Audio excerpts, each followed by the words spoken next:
Thomas, happy podcast Thursday. How are you doing? We're here with that countdown and the music. I felt like I was getting ready for the start of my hockey game. I was getting amped. Oh, I love it. That's hockey music, huh? Yes. I thought you guys were more like an AC/DC type intro, something a little. No, fun fact, I couldn't listen to pump you up music before a game. I would get overhyped and I would get too into it. So I had you're more of like a Kenny G, little Kenny G to get in the mood. Shout out to my dad, big Kenny G fan. Yes. No, I forget the name of the song, and I should know it, but it was with Dierks Bentley. Oh, I gotta look it up. It was what I had to play on repeat. It was so slow and mellow, and I had to be calm. I had to be relaxed to do any good. Wow. I'm getting some flack in chat here from Adam. I'm not sure a countdown works when you're 3 minutes late. Sure it does. We're counting down to when we're going to arrive late. It's called a grand entrance, Adam. If I was on time, you get half the people wouldn't be here. So he's still here. I'm trying to find the song. Well, you're looking to have to say. Oh, go ahead. I got it. Come a Little Closer by Dierks Bentley. It's like a love song. That's literally before I'm going to play in front of like 10,000 Can you sing a few bars of it to me? Nope, I don't have it, and I'm not going to sing at all. I don't sing, nor do I sing in bars, nor do I sing bars. But yeah, it's like a love song. That's how I'd get so pumped to play in front of like 10,000 people. It would just calm me down. No Red Bulls, no Monsters. Did you have like noise canceling earphones? So it was like just get in the zone type thing? You know what's so sad is I looked back at the date when my last pro game was, and probably 2 days ago. And it hit me how long ago that was. And I don't think now you're bringing it up again. I don't think we had noise canceling headphones when that Color had just been invented. I mean, it was, no, I know the feeling, man. Sometimes you're like, hey, yeah, that was fun. It wasn't too long ago I was doing this, and I'd look back at the date and the calendar's like, actually, that was before I got married. That was more than 20 years ago. Yeah. Time flies. Thanks for gifting a membership. Kick things off here this morning. Yeah, that was right after the portal. You sent us over and thought, let's just get it started. Well, thank you. You did. Green-Eyed Cat followed you up with another one. Sloth Life gifted 5. Thank you, Sloth Life. Hope you're feeling better. Green-Eyed Cat, another. Greeners Party, member for 18 months. Greeners, congratulations. And Bug Dugger gifted a membership as well. Thank you all. I guess I have to do that as well. It's my turn, right? If you want to follow the gifting train, it's at your fingertips. I'll try. You got quiet here real quick. Hang on just 1 second. Test. All right. I think. Are we ready? Is there anyone who is not ready to possibly receive a gifted membership? I think they're all ready. For anyone that happens to be new for the podcast, in the beginning of the month, the channel has 10 free memberships that they can gift at will. And Scott has so kindly chosen to do those on the podcast because it's a small group, so the chances of receiving one are much higher than during the day show. So if you're here and you're new, get ready for it. Usually it goes 5 at a time. Yeah, and it's not that we're against giving it to some random person who just happened to find the channel halfway through the day. But we like our core group. I mean, we want to reward the core group a little bit. And they're more of the people who show up on the podcast. So the people that suffer through the podcast deserve something. It's got to be something, yeah. It can't be just plain torture. All right, here we go. First 5 going out the door right now. And done. Bam. Congratulations to Dawn, Fine Citizen, Dark Blue, Sherry Gowdy, and I think that was... Did it give away 3? Dawn. How many is it? Citizens. Dark Is it frozen? Did I miss any? Sherry Gowdy. It gave out 4. Did you do 5? It said 5. All right. We'll try it again. We'll try another 5. Last 5 went out right now. Here we go. It says you have 5 memberships left to give this month. Terms apply. I don't know what the terms are, but You paid for that one that didn't show up. This the term. YouTube made a quick change. Stewie the puppy. Congratulations, Kimberly Fisher, Julie Ann, BB King Kong, and Stoned Raider. Congratulations. I don't know why only 4 went out. I wonder if they went to somebody who's like in the witness protection program or something. Oh, it's not ending. Bug Dugger. Following up. Oh, Bug Dugger, thank you. Thank you. Thank you. I need to get in the other view. Let me close this one down. There we go. Now I can see. Melissa Filson, I don't understand. I know, Melissa, you've been trying for weeks. Somehow it's you might be in the same boat with 80s Music Man. You guys are paddling down the same river in the same exact boat for some weird reason. I asked my YouTube partner about this and said, why? I'm like, they didn't have an answer. They're like, we don't know. We can't divulge anything about any algorithm ever. Yeah, of because we're sworn to secrecy, and we don't know. So NDAs are a booger. Yeah, they'll get you too. Well, anyway, it's been a week and a half, man. It's been crazy with all sorts of the weather, and I think that's all that's happened really this week. It's just weather, but hey, don't downplay just weather. Weather's a big deal. It's a huge deal. It's a huge deal, especially if you're in like Oklahoma. Last week they had just crazy stuff going on. They did. They had OKC Metro and suburbs yet again. Just absolutely crushed and hit. We've got weather in the area again tonight. Fortunately, tornadoes are on the menu, but it's super low. Hail's the biggest threat right now. But down in Abilene, San Angelo, and all that stuff, they've got crazy weather. We have some that is just north of town and a couple miles west of me, moving into Tags territory there in southern Oklahoma and heading towards OKC. But like I said, mostly rain and things like that. Rainfalls are going to be tremendous in our region over the next few days. Some places in the next 48 hours getting 6 inches of rain, but it's nothing like northern New Mexico and southern Colorado right now that could receive in some areas up to 70 inches of snow by Monday. 70 inches. Loud truck going by. Sorry. Heard that.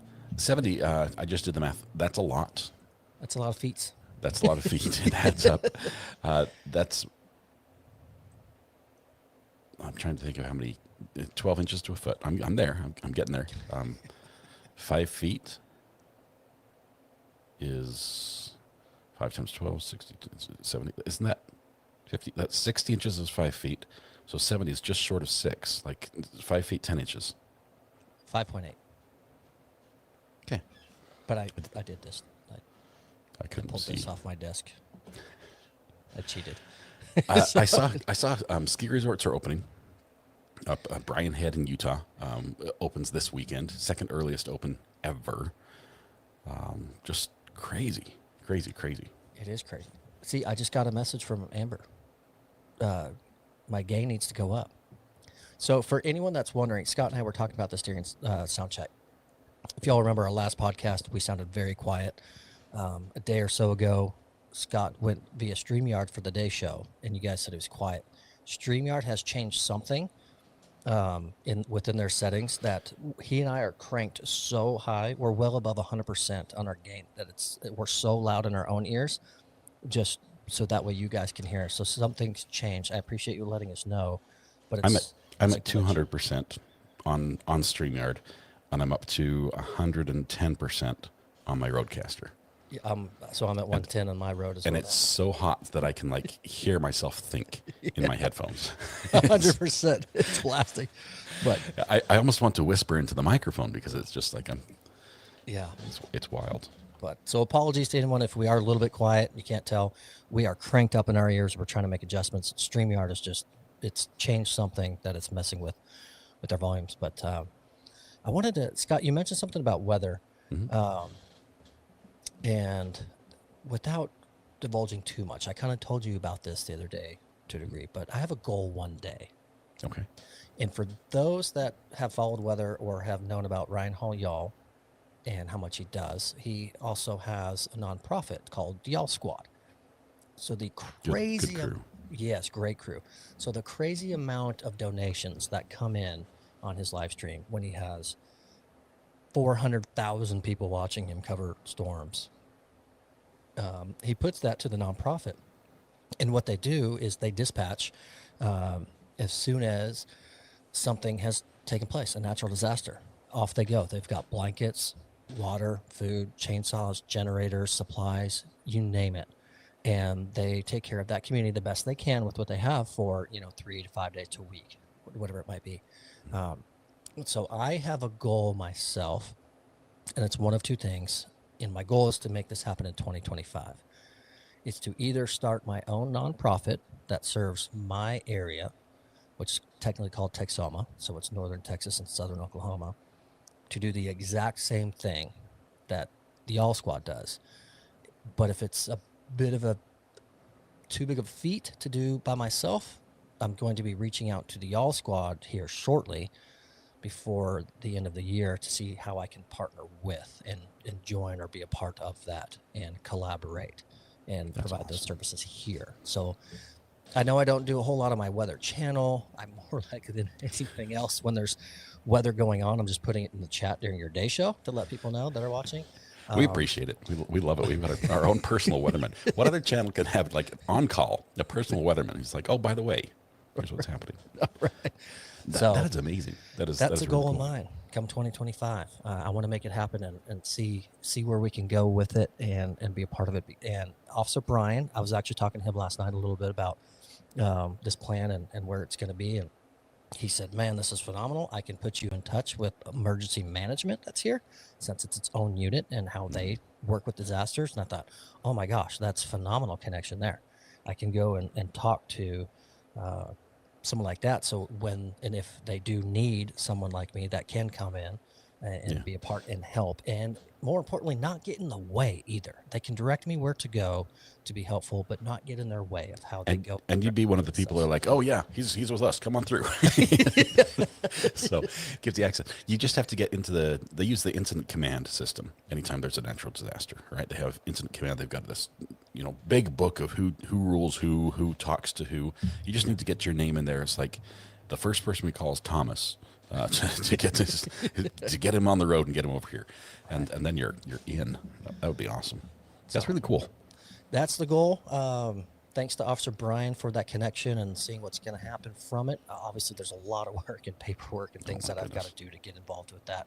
But I'm just hoping we don't really have anything like that here per se that I know of, that I'm aware of. So if anyone out there knows of it, and I'm not knocking that because maybe there are. For anyone in Bollinger, Texas at the moment, which is just northeast of San Angelo, Texas, you are currently under a tornado warning. So you might heed that. That would be just northwest of Brownwood, Texas, and directly south of Abilene. Just popped up. I've got my radar going on that screen that you can't see, but it's on. Yeah. No, it's awesome. I've seen just from natural disasters that I've been able to help a little bit with remotely.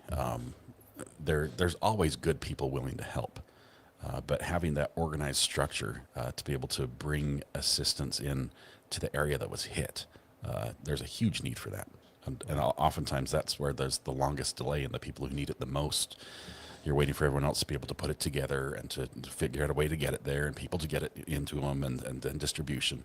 So having that structure set up would be amazing for that. That is really cool. Cool. I'll keep everyone posted as we get there, but more to come early 2025. Hopefully I'll have something that's a little bit more concrete, an actual plan, not just a dream.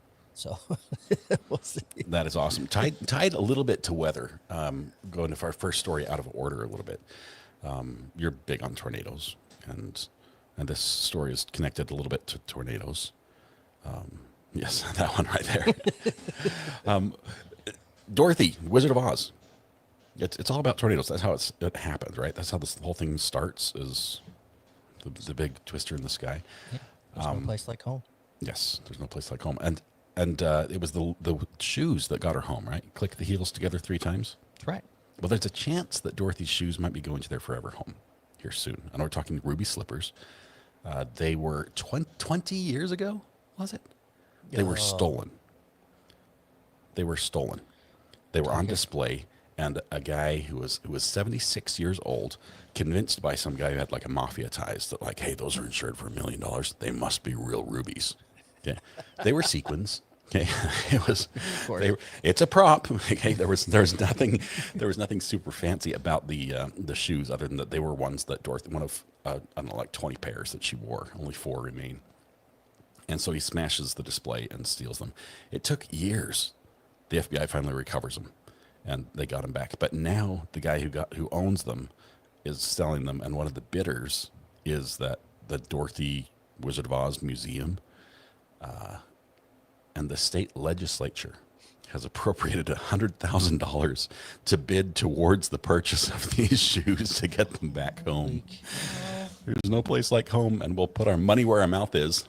100 grand of your tax dollars going to bring Dorothy's shoes or slippers back home. My goodness. That's crazy. So we have the luxury of having an image with our article, and I'm looking at them, and they are weathered, and they've got the name written in, so you know who the prop goes to in case anyone were gonna have a mix-up on set. These are not for the monkeys. Yeah, these are for the ruby red slippers worn by Judy Garland in The Wizard of Oz. That is so cool. I don't know. I love weather so much, and I love that movie. That if they were $100, maybe I would try to put that up to have them on display or just put somewhere. But there's too many zeros on Let's that see if one. I can show these slippers really quickly. Just 1 second before the ads pop up. It's pretty cool since they were the slipper. That movie's so iconic. And while we're doing that, I've got a huge AP ad over everything. we've got a gifted membership train. Sandra Oliver, thank you so much for gifting a membership. Virginia Little pops in with 5 memberships gifting. That is fantastic. I know there's a target in chat that people are aiming at the moment, seeing who can be hit. That's awesome. Thank you all There we so go. much. They're the slippers. Anyone who knows anything about sequins knows immediately that those are not ruby. There are a couple gems on the bows, but I think they're fake. So, just crazy. I But put you back grateful. the guy that stole them, he just got time served. He was older. He was 76 years old, and doing poorly. This was going to be his last big score. So he's like going to go out with a bang. I'm going to steal the ruby slippers. Yeah, it didn't go so well for him. But Oh, that's wild. Speaking of big score, we'll bunny hop to this next one. I can't believe this. We've got a couple world records today, or just world notations, but we're talking about a high school student, I believe, or even younger. No, college, oh my goodness, I believe. I saw this one. World's tallest teenager, an intriguing basketball project. 7 feet 9 inches. He's a Oliver Root. giant. 7'9". What? And it's from Gainesville, Florida. Walking from his apartment to classes in University of Florida's basketball facility, Oliver poses for dozens, sometimes hundreds, for pictures every single day. That's 7 foot 9 inches, 2.4 meters tall. He actually is the biggest man on campus. Any campus. All That's the what it says. campuses. All the campuses. Yeah. And most of the NBA, if not all the NBA. No, there's just, I know we've got some tall basketball players here, but just, first of all, I read the story, and he's cool with it. Everywhere he goes, they're like, hey, big guy, can I get a picture? And of course, it's portrait mode, okay, because you can't do landscape with him. It's got to be tall and skinny. Landscape you just get is Mr. Epitorso. That's all you'd get. Yeah. If you did the landscape. Good call. You can. He's always willing to take it. He's like, sometimes I get like 100 pictures a day, and he's always good with it. And what I credit to that is the fact that he's Canadian. They're the He's nicest just like, folks. They're just like, nice. sure, no problem. Yeah, I've heard that one before too. I'll still laugh at the joke, but that is just awesome. And It's crazy. I'm trying to envision what it looks like for him to play basketball. Probably and- boring for him, right? It would look. Let's see. It would look maybe like me throwing a bottle away in my trash receptacle next to me as I look down from the top and be like, yep, and I'll set it right in there. That's where it goes. I mean, every shot is a dunk. It's just like, I'll just put this right here, and there's another one. Just pass me the ball. Yep, I'm good. Oop. He must get fouled out a lot, or like fouled a lot. It has to be. So he plays for Florida. Happy-go-lucky Canadian. He is in the Guinness Book World Records for the world's tallest teenager. He's going to make basketball history when he plays for the 21st ranked Gators this season. The cheerful guy known as Ollie, that's what they call him, will become the tallest to play college hoops, supplementing 7'7" Kenny George of UNC Asheville. This was back in the late 2006, 2008. But that's wild. 7'9". I'm 6'2", and my wife every day is like, I can't forget how tall you are. Can you imagine another foot and 7 inches on top of that? I couldn't. You'd have somebody to look up to. What kind? It would be great. What kind of car does he have to drive or ride in? I mean, many. They said on campus, a homie has a custom made bed, but on campus, in the dorms, he sleeps diagonally on a queen size bed and barely fits, just like corner to corner.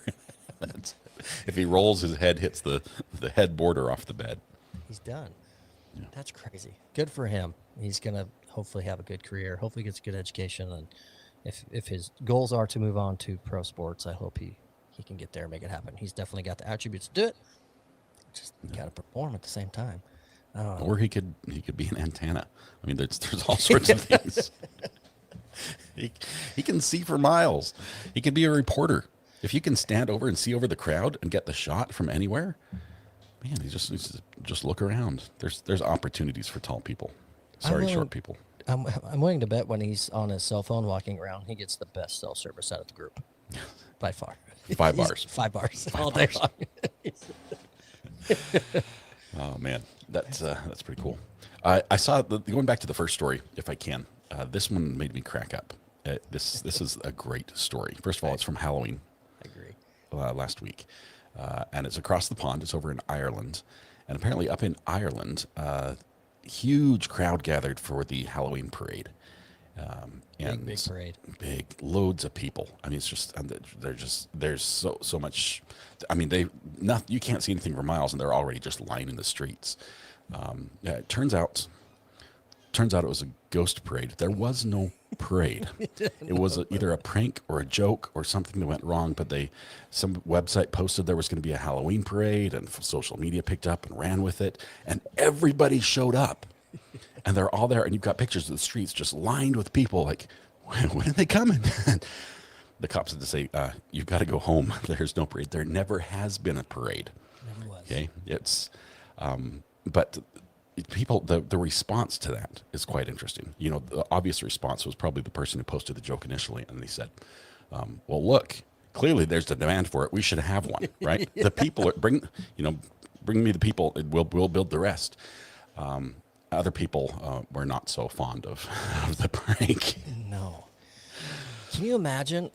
So I picture college kids and adults and stuff, and I'm laughing. But can you imagine if families planned their day around it and had their youngsters show up? I don't know what type of parade it was going to be outside of Halloween themed, but you plan all that and you take your kiddos and you go there, and then all of a sudden, Mommy, womp, womp. Mommy, where's the parade? Yes. Oh yeah. So maybe next year there will be a Halloween parade. That'd be cool. in Dublin. They honored that. Speaking of the holidays, Kelly. Of course, no one will show up because they'll be like, I don't know, you tried this last year. Fool me once, fool me twice. No, not doing this again. And then they see it on the news being broadcasted live parade. But unscripted bunny hopping over. Kelly P says, "Weather watch, have you started decorating for Christmas yet?" Kelly P's my insider at a particular store where they put certain items on sale, and Kelly let me know that some stuff was there, and so we got one of those. But I didn't even tell Scott this, and I usually tell Scott these things first, just bragging rights. This is what you do. No, it's more to just jab and poke and stir the pot. Our interior is done, and we, as of today, the crew is here. Our lights are done. Now we don't have our lawn decor that's out. But we are done on the inside, and the lights on the outside of the house are now done. So, Kelly P, yes, we are 80% of the way. But before I get attacked for it being so early, okay, the exterior lights are done by lawn companies in town. Lawn mowing shuts down; they can't do it. Which we don't hire them to do that. We do our own lawn because I love it. But we do their lights. Well, they schedule houses in the same neighborhoods at a time when they can hit them. So, So the whole neighborhood's done. well, no, because our neighborhood is normal, but so they're going to wait. But us and our neighbors do Until it. after Thanksgiving. It's going to be the day after Thanksgiving for most people. Yes. So our neighbors and ours, they climbed on the roof today and did all that and got it up there. Now, small disclaimer, we're not that crazy. We will not turn them on until right after Thanksgiving. Actually, Thanksgiving night, we'll probably crank it and get it going. But so yeah, we're pretty much there. Yeah, I had you beat. Now you're so, when did you move into that house? I've only had them up since last year. Okay. It's just this is the first year I've had them up year round. There was the year before I took them down for 2 months, and then put them back up because it was Christmas season again. You've got a backing in chat. Scott's headlights are done from last year. Laughing face. There it is. But do they require any adjusting? Have you tested them? Do all the bulbs work yet? That's the kicker. I do. I attach them to the top. I have columns. Like my house has columns on the front, like 6 or 8 columns, and I attach them to the top where I've got little screws, and then I just sort of wrap them around, and then I sort of attach them to the bottom. So I might have to tighten some of the wraps and get the spacing right again. But really, we haven't had any windstorms that would have shaken the bulbs. I get the LED ones, so they last great. I think I just need to plug them in. We're good to go. I think That's the goal anyway. I think you should do that after the live stream. Just later tonight. Test them out. We love the holidays. What's crazy too is as we get older, my wife and I, we love the wintertime holidays even more. We want to decorate extra. We want to enjoy them more. And I don't know if so much it's that because we're getting older, but our daughter's now at the age of where she can enjoy it a little bit more. She understands it more being a teen, so she has fun with it. She loves the winter holiday time. So I think that's part of the motivation for us to do it early and get it going and all that. But it's just we really love it because let's be honest, with daylight savings, it's so depressing. I get off of work, and do a little chore. I'm used to doing 4 or 5 hours worth of stuff outside and enjoying being out of my office. And then boom, you're out of sunlight. Yeah, now it's just like 45 minutes. So you got to have something else to supplement that, and I think that's partly what it is. At least that's what I'm going to attribute it to because I really have no idea, but we love it. So that's where we're at. To answer your question, Kelly P, in 10 minutes. And Kenny P. So, do you have any, like in the future, you're thinking maybe we should be that house. We should be like the Griswold house one year. And like the music, the transmitter, the light show, the lasers, the fog. So, no. And here's why. My sister-in-law's parents live a quarter mile this way of us. They are the house that is lit with their yard, and you tune into 89.5 FM, and so there's a backlog of cars there every year. That's their thing. Secondly, there's a house on the other side of town, about 15, 20 minutes, that they won on national television. I forget the name of the show last year. World's Best Light Show. It was something like that. Yes, they have 2 houses these families have bought next door, and they started like 2 months ago. They build everything by hand in all these displays. They've got trains that go through the sky and around. They were on national television, and they won last year. So that in itself, there's no competing with that. We just like to try to be the most obnoxious in our neighborhood. That's the award that we go for. As long as I can, with Halloween, as long as I had more candy than the neighbors around me, I won. And I did this year. So I see that. As long as I can beat my immediate neighbors. That's it. That's the goal. We're good. 100%. We, on the other hand, well, you saw the Halloween decorations we did, and 15-foot tall things in here, and lights, and talking witches, and motion activated stuff. And then we, most in chat know as well, we planned a last minute trip to Georgia and left town. So we I could have thought ahead, but in angst of everything, it was a little late. So I door dashed a whole ton of candy Halloween morning to the house, and our neighbors came over and filled a bowl that sat on our welcome mat. That's epic. You reverse trick or treated. You door dashed to your own house. We did, and then we checked the camera, and we were out of candy. And so I texted the neighbors. I said, "Can I door dash more candy? Do you mind?" Because they've got littles, so they stayed home, and then they said, no, we got plenty of extra. So they just came over and dumped what they had left over in, which is awesome, because I know without a doubt, if all these children see the way our house was decked out and they come up to an empty house and no one answering, we would have had an egg on our house the next day, 100%. It's like a bait and switch, not cool for kids. You got to provide. So did you watch? Were you like watching the security camera? You're like, oh, make sure they just take one. That type. No, our sign said, please take a few, and we're watching. So I don't know. That keeps that's like a fence, keeps the good neighbors good type thing, or keeps the honest people out. But no, we weren't too worried about it. Our neighborhood's pretty decent with the kiddos. But we were out and about with our daughter and her best friend trick-or-treating, which was a big letdown, because we didn't know where to go, but her friend said, hey, can you drive us 10 minutes over here? They have the king size bars, right? That's what all the kids always want. And I said, you got it. And about 10 minutes in, there was like no houses open at all. The whole neighborhood said, let's quit Halloween this year. Yeah, it was a complete ghost town. It was wild. First 5 people get it all. Yeah, it was over. So we had, by our count, we had over 500. Holy moly. Yeah. That's incredible. It's crazy. I said, seriously, when I sell this house, I'm going to list that as a feature. It's like, plus, you'll get trick-or-treaters here, like the good old days, like better than you've ever remembered. You'll get trick-or-treaters here.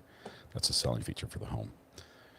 So if that was a selling feature when it was listed and you were purchasing it? I would have looked for another home. I was going to say. I'd have been like, yeah, about that.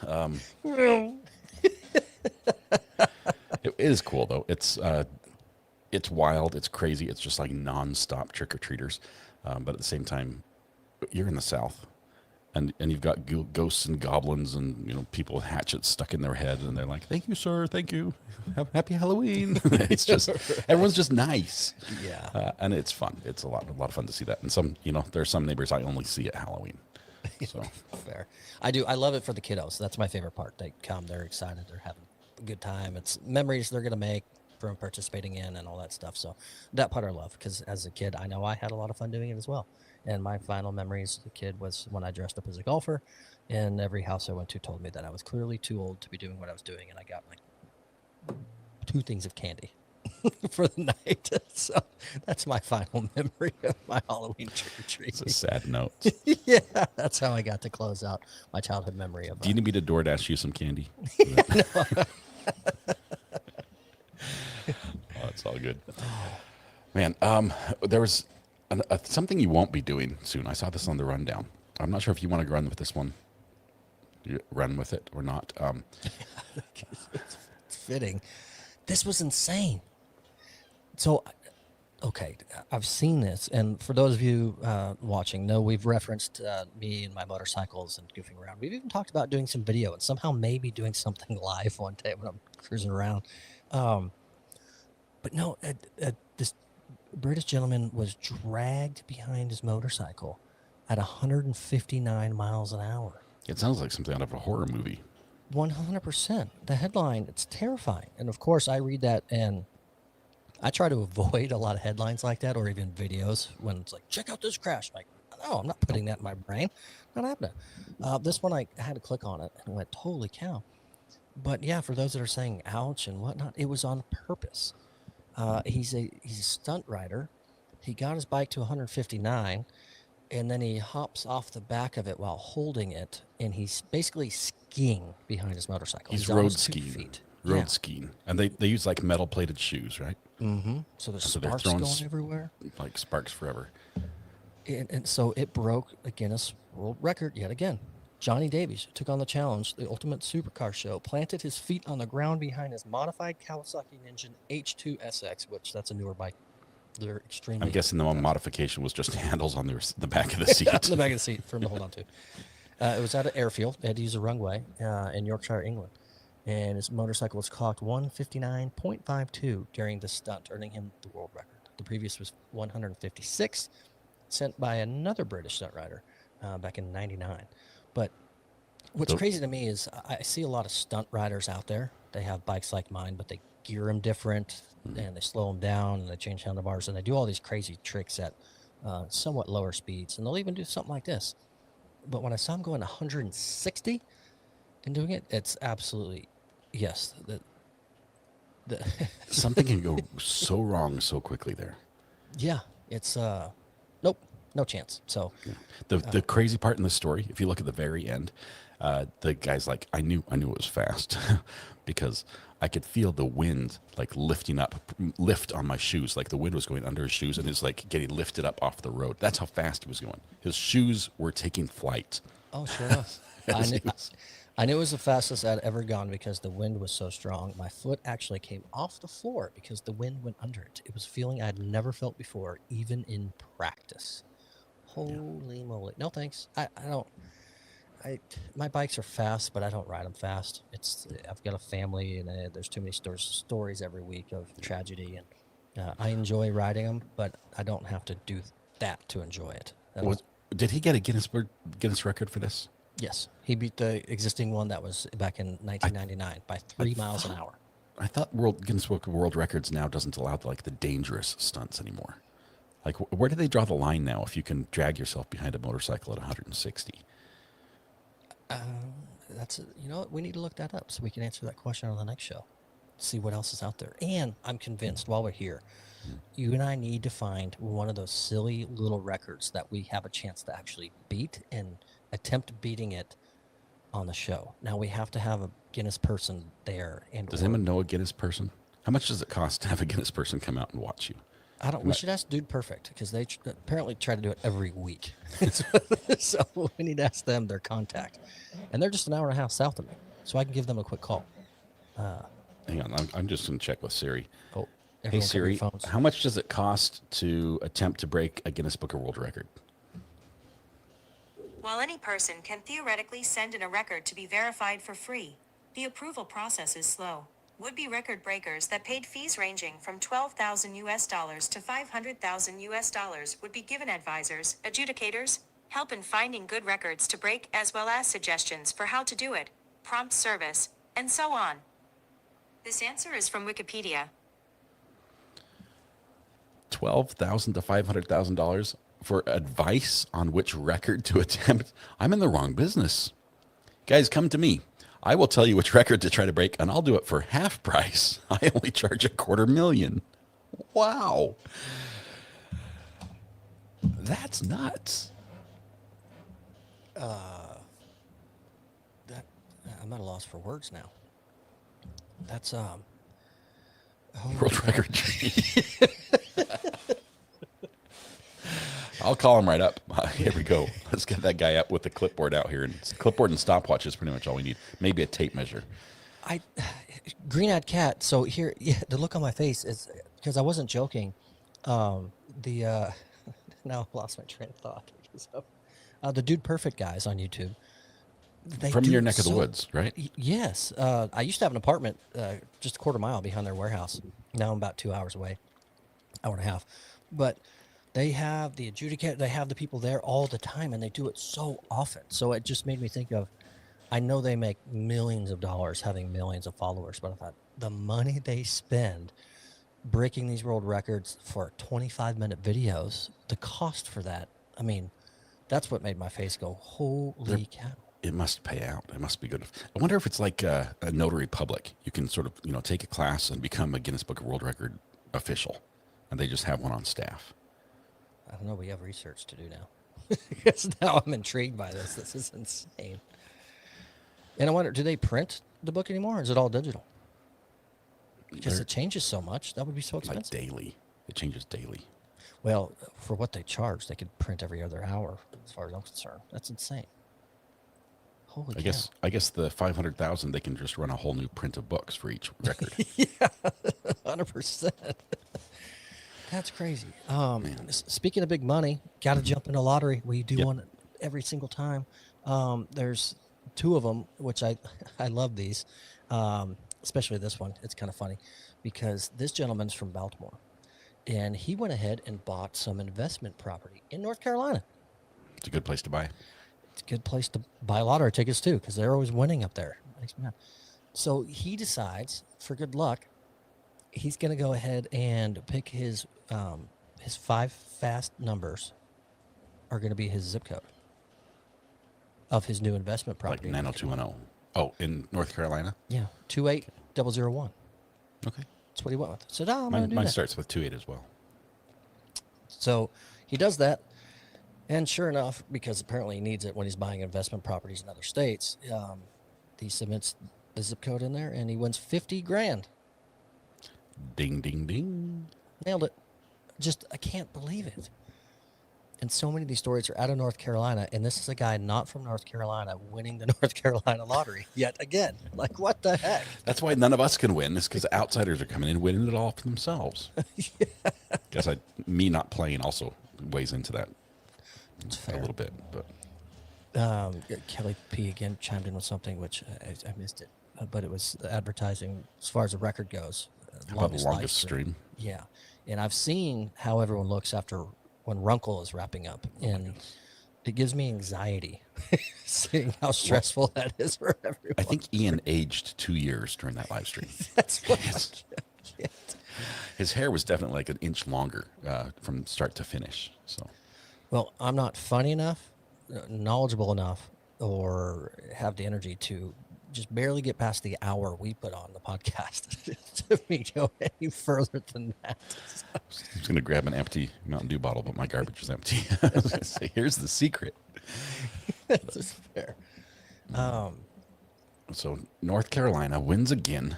Once again. But Missouri gets a crack at one, which is phenomenal. Let's see. Yes. This is the forgotten lunch. Imagine you go out to work. You're like, hey, bye, honey. I'm headed to work, right? And right as the door closes, she yells, don't forget your lunch. But it was too late. The door was already shut. Too late. Too late. He has to go to work. Gets to work, and he's like, oh, crap. Forgot my lunch. Honey, why didn't you remind me?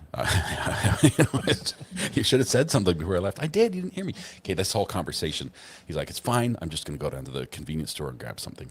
And he heads down to the convenience store, grabs some food, just something to eat to get him through the day.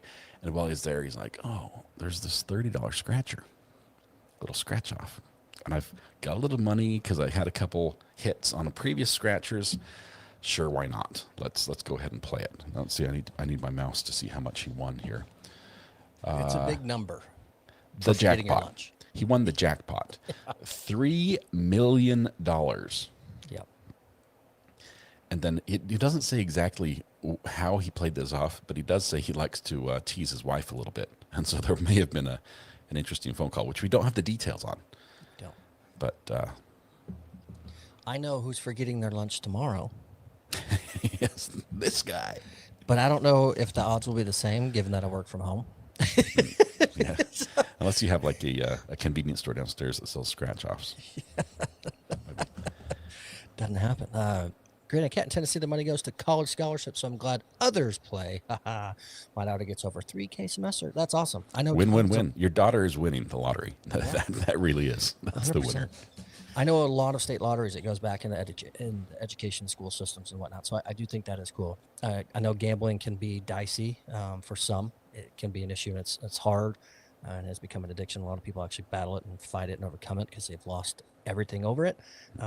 I know some do it as a hobby in moderation. They can control it.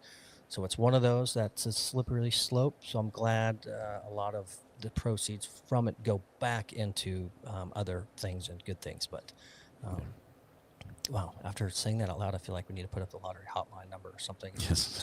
If you need help. And back off, yeah, because it's scary for a lot of people. Okay, speaking of scary, my wife's from Idaho. Idaho's a great place. They're probably most well known for their potatoes. If you haven't had an Idaho potato, you've never really had a potato. I'll go that far. Idaho russet makes some of the best fries ever. This particular story, though, is not from Idaho, but it does involve potatoes in Hong Kong. Potatoes in Hong Kong. Now, I have to double check a couple things because I think they shipped this. Let's see. This is a good one. They shipped it from. Let me double check where they got the potatoes from. I thought it was France. Am I wrong in thinking it was from France? Well, the good news is the screen has now frozen. Oh, here we go. Became no help. Let's see. Anyway, the potato harvest is no longer done by hand, which is good because as a kid I had to harvest potatoes by hand, which involves a pitchfork and digging deep on the side of the little hills because you have to hill potatoes, right? You plant a potato by cutting off like a piece of a potato and sticking it in the ground, and it has to have at least one eye on it, and then it sort of just sprouts roots, and the roots grow the tubers. Eye or an ear? I think it's an eye. I always grew up. My mom called them an ear growing off the potato. Potatoes have ears? Corn has ears. Potato has eyes. I'm pretty sure that's... A corn is an ear, but a potato has... Oh, no. Am I confusing my vegetables? Chat. The little gross things that you throw them away. Okay, Lynn's already saying that's corn. The flavor crystals. Okay, I'm wrong. Everyone says eyes. Okay. Yep. Okay. Aye. Okay, so to plant a potato, you cut a little piece of potato with one of those little specks in it, and you put it in the ground, and you bury it.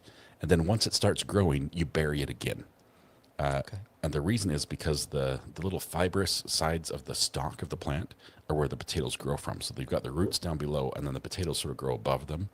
And so you have to hill the potatoes once they grow, and that's where your potatoes will grow. And then you dig the whole thing up, and you have to use a pitchfork. So you don't want to like put a shovel through a potato or something, but you free the potatoes from the ground, you dig them up. And it's a pain in the keister to harvest these.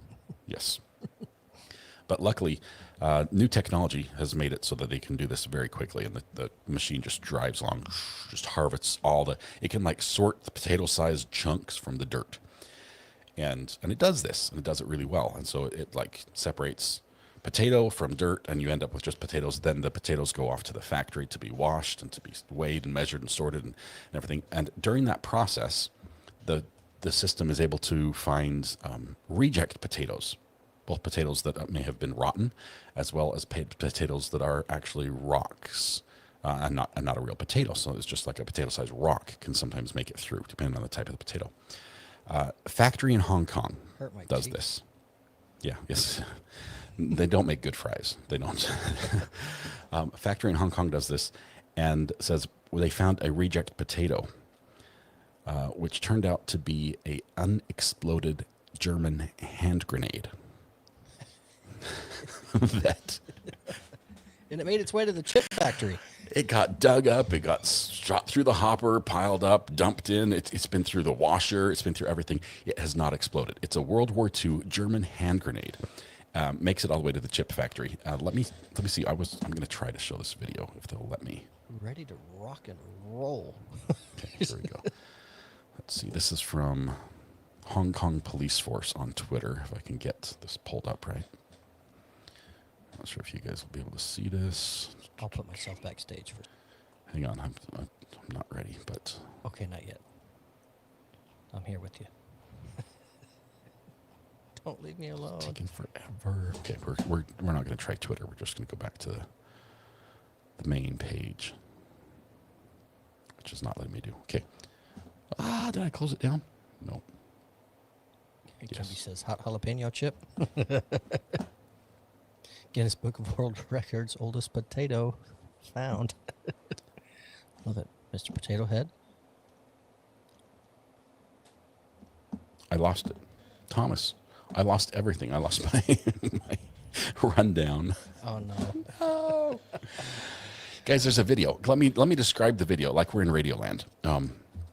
Close your eyes. Use your imaginations. Okay? Deep breath. To diffuse this potato, this actual potato, they say we used a high pressure water jet system to explode it safely in the back alley.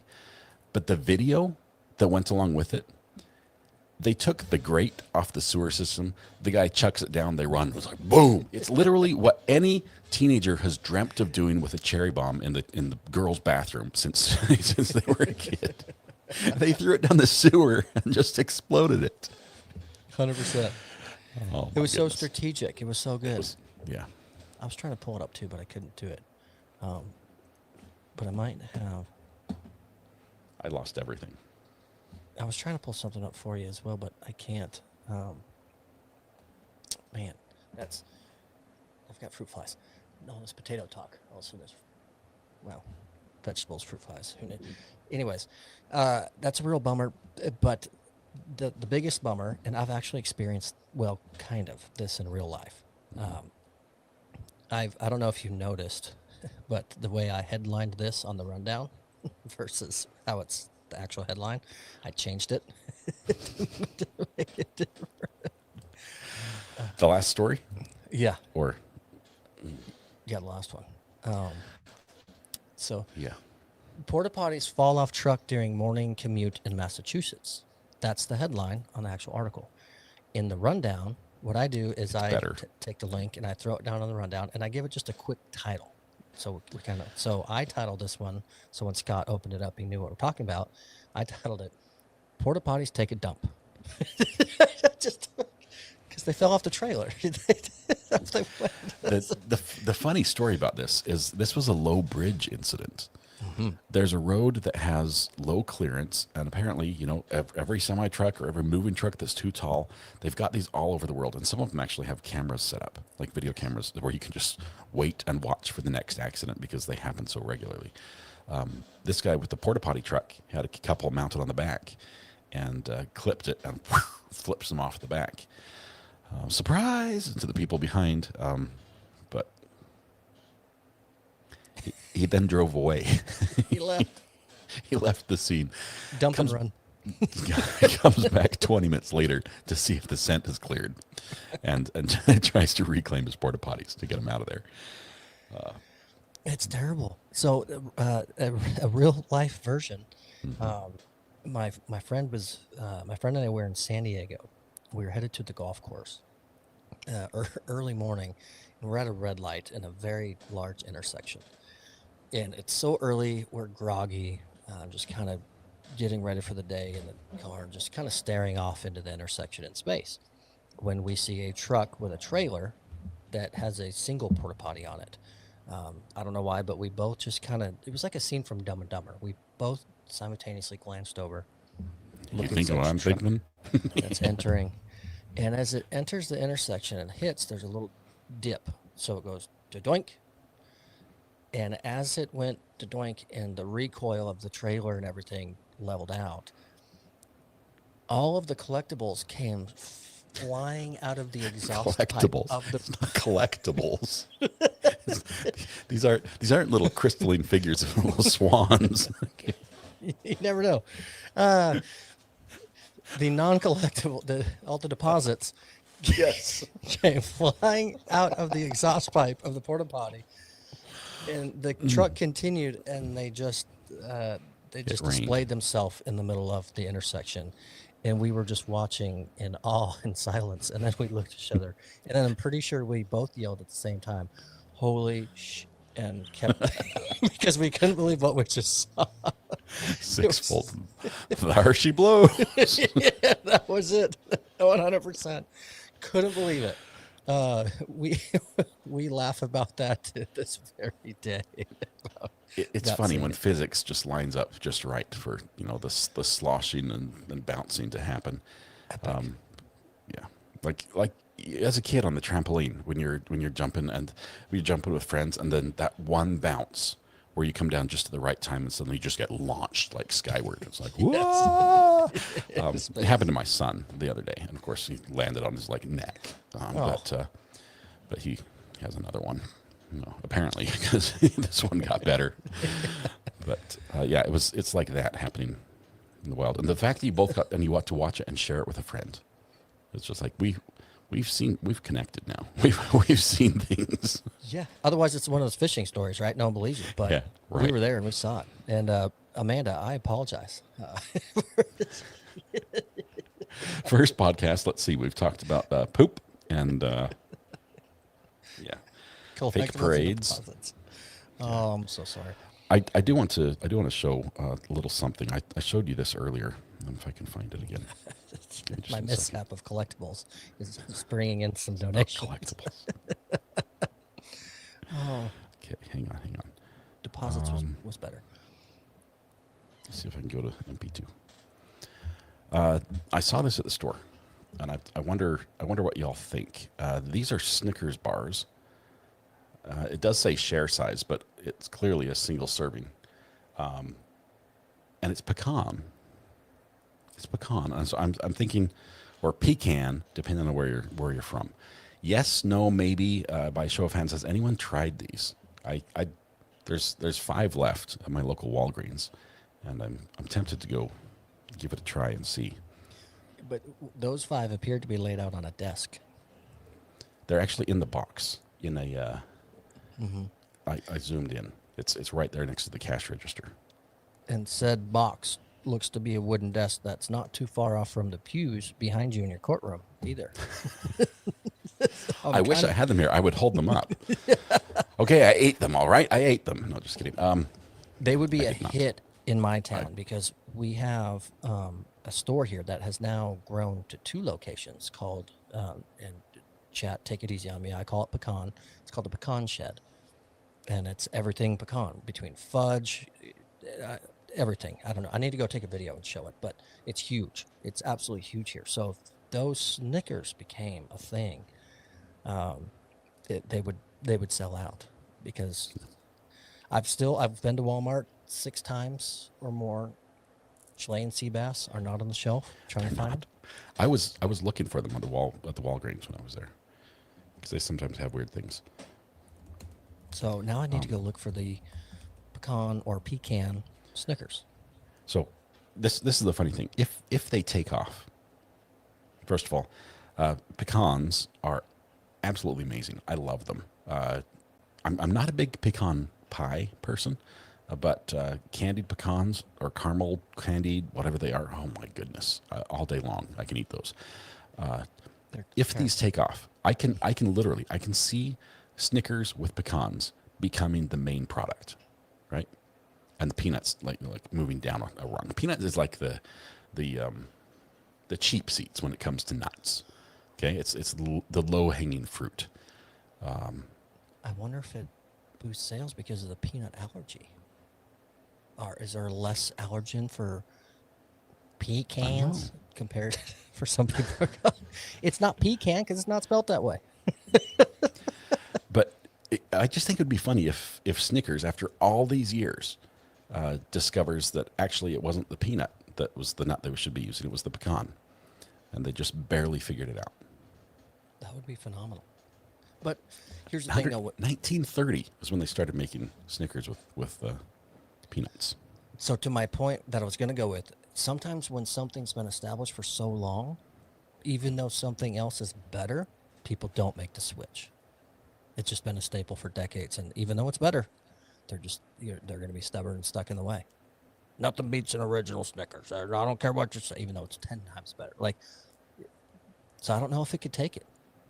Marketing's going to be good. They're going to sell a lot of those during the holiday, but I think it would spark too many arguments too about how you pronounce the pecan or pecan Snickers. Also, Well, I think they're going to sell 5 more of them tomorrow, at least in my neighborhood. you're going to be back. He's going back. I got a meme to the burner. I'm going to do a quick check. I love it. Here. Is it Krista? Oh. Here All we right, go. Hey, find oh my goodness, this is perfect. This is perfect. Oh, what do we got? Hang on. I'm sending it to my. It's going to ding. There's the ding. I just got it here. Oh, from Krista Johnson.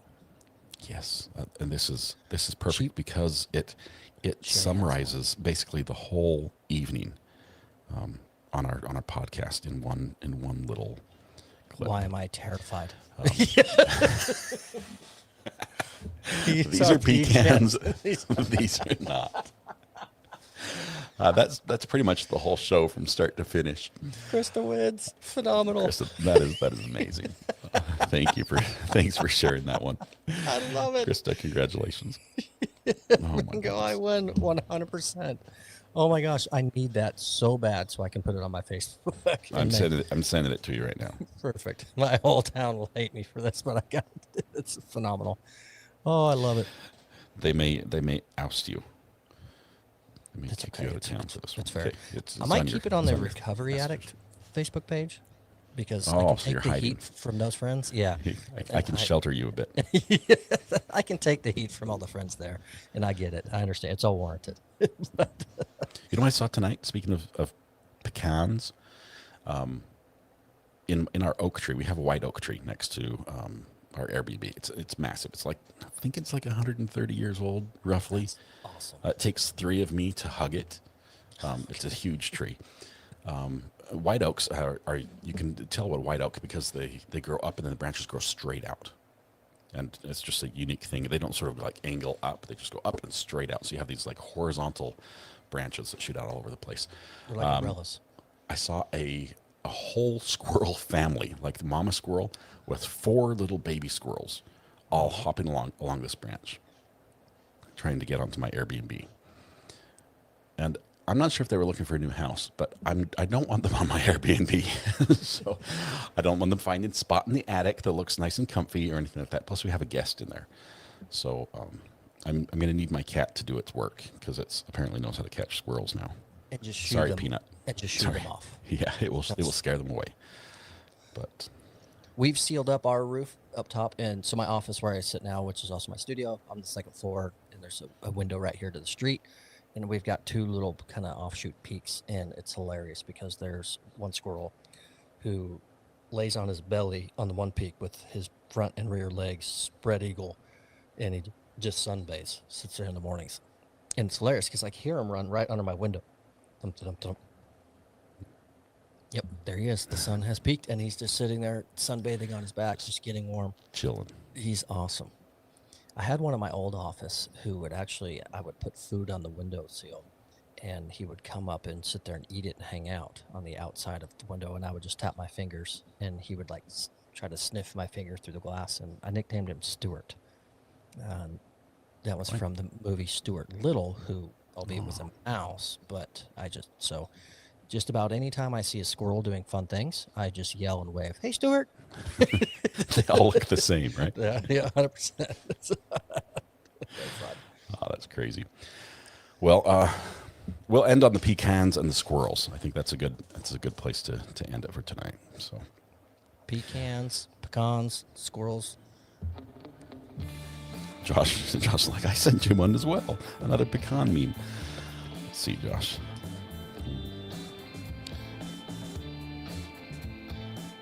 Okay, I'm going to send this one.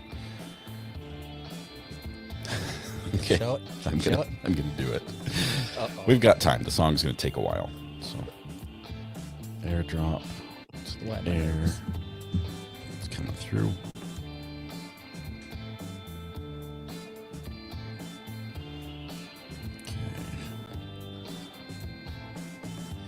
This Real quick. is Shout this out is the one ADB from Domains. Josh. Oh. This is a pecan stand. This is a pecan stand. Yes. Yes. Same thought. Same thought. Go But, Team thank you, Josh, for Pecan. that one. The problem is, I don't remember how I used to say it anymore. I'm not sure if it's pecans or pecans or, and it's terrible because when my neighbor comes over, if I say it wrong, he's likely to just off me right there. He's like, that's your last chance. You said it wrong 3 times this week. But he corrects me every time. But I forget which one. I want to say it the right way for him, but I just don't have a good enough memory. I have a tree. I have one of the trees in my yard. It's huge. Like it's 85 feet tall. So are a form of nut growing off of it or little tiny porta-potties? It's not a pecan. It's a pecan. The squirrels love them. That's all I know. You guys, thank you very much. It's been a blast. Thanks for joining us, Thomas. Thanks as always. Appreciate the hard work you do making this possible, literally. Thank you. I'm super excited to hear your plans going forward. It's exciting. Really Yes. exciting. I'll keep everybody in the loop. And for all of you that joined us tonight and hung with us for the night through our nonsense, we greatly appreciate it. It's always a fun time for us to kick back and relax and just chit chat and have you guys along for the ride. Makes it even more fun. So thanks again for joining us. Scott, what's your plans for the morning when you think about going live? It's Friday. I think this might be our last court hopping day tomorrow, and we might be picking up a trial on Monday. Fingers crossed. Nothing to announce yet, though, so we'll see. I've been talking with TVU about switching to TVU instead of live view, so we'll see what happens. Might be fun. Anyway, have a good one, Thomas. Appreciate it. You too. We'll Good see night, y'all. everybody. Bye.